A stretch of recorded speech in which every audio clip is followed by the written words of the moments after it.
ममता बानार्जी घरे सीआईडी चढ़ाऊ। आज प्राक्तन पश्चिमबंग मुख्यमंत्री ममता बानार्जी कालीघाट स्थित बासभवन में सीआईडी चढ़ाऊ करिछि।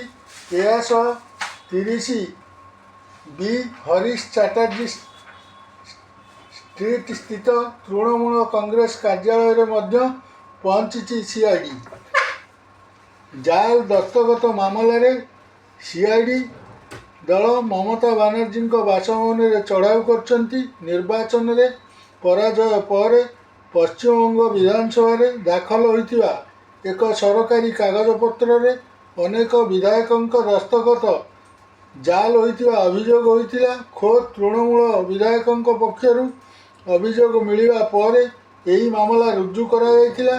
निर्वाचन में पराजय पर वरिष्ठ टीएमसी विधायक शोभन देव चट्टोपाध्याय को विरोधी दल नेता भाव निर्वाचित कर टीएमसी।